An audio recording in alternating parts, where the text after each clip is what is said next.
अस्सलाम वालेकुम व्यूअर्स कानून की एक और मालूमाती वीडियो के साथ मैं फ़खर बास अकबर आपकी खिदमत में हाजिर हूँ। व्यूअर्स आज का हमारा मौजू है कि बीवी और खामद की अलहदगी की सूरत में किसके पास बच्चे होंगे और कौन मुलाकात करेगा। व्यूअर्स हमारी वीडियो देखने से पहले मेरे चैनल को सब्सक्राइब कीजिएगा, लाइक कीजिएगा, शेयर कीजिएगा, कमेंट कीजिएगा ताकि ये वीडियो ज़्यादा से ज़्यादा लोगों तक पहुँच सके, ज़्यादा से ज़्यादा लोगों की रहनुमाई हो सके और हमारी हौसला अफजाई हो सके। व्यूअर्स मैरिटल टाई शादी एक बड़ा खूबसूरत बंधन है और मज़हब इस्लाम में शादीशुदा ज़िंदगी के कुछ क़वाइद व ज़ाबित असूल तय हैं। इसी तरह बच्चों की हज़ानत व कफ़ालत के बारे में भी मज़हब इस्लाम ने क़वाइद व ज़ाबित तय किए हैं और उन्हीं को देख कर हमारे ममलकत खुदादाद में क़वानीन मरतब किए गए हैं जो अगर बीवी और खामद के दरमियान कभी अलहदगी होती है तो उसकी सूरत में बच्चे कहाँ पे होंगे और कौन मुलाकात करेगा। तो व्यूअर्स अगर कभी किसी के साथ बदकिस्मती से ऐसे बच्चों के साथ या ऐसे वालिदैन जो बदकिस्मती से आपस में इकट्ठे ना रह पाएँ तो उनकी अलहदगी का तरीक़ा कुरान करीम में दर्ज है। इसी तरह अलहदगी होने के बाद बच्चों की हज़ानत व कफ़ालत भी इस्लामी असूल और ज़वाबित को मद्देनज़र रखते हुए कुछ क़वानीन मरतब किए गए हैं। यूँ अगर किसी जोड़े के लिए ऐसा बुरा वक्त आ जाता है कि वो आपस में इकट्ठे नहीं रह सकते और उनमें अलहदगी हो जाती है तो एक रस्सा कशी बच्चों को लेकर शुरू हो जाती है जो बच्चों की ज़िंदगी के लिए, उनकी मुस्तकबिल के लिए कोई अच्छे असरात मरतब नहीं करती।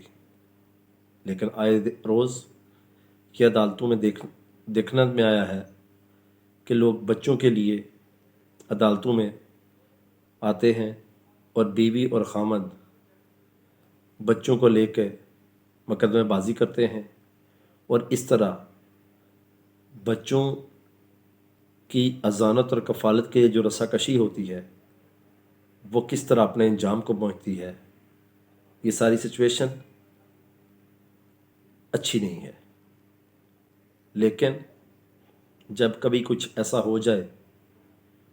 तो बच्चे किसके पास होते हैं और किसको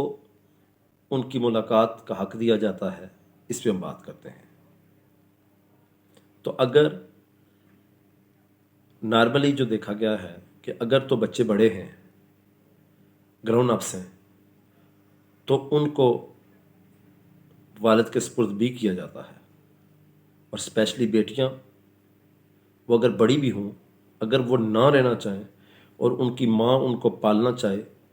तो अदालतें बेटियों के मामले में माँ को ही प्रेफर करती हैं। इसी तरह छोटे बच्चों के मामले में चाहे वो बेटी हों या बेटे हों तो अदालतें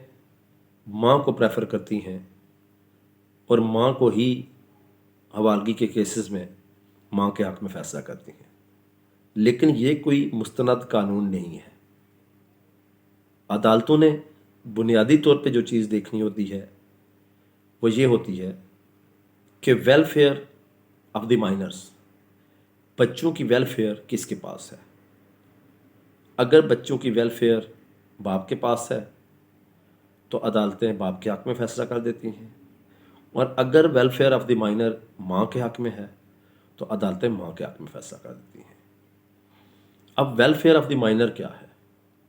यानी बच्चों की बेहतर परवरिश कहाँ पे हो सकती है। तो अगर बच्चों की अदालत ये देखती है कि बेहतर परवरिश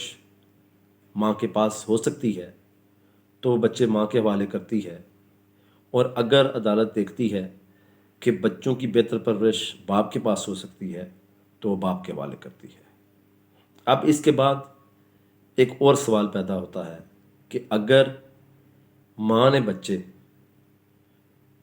अदालत से लिए हैं और अदालत ने माँ के बच्चे हवाले कर दिए हैं تو باپ کے پاس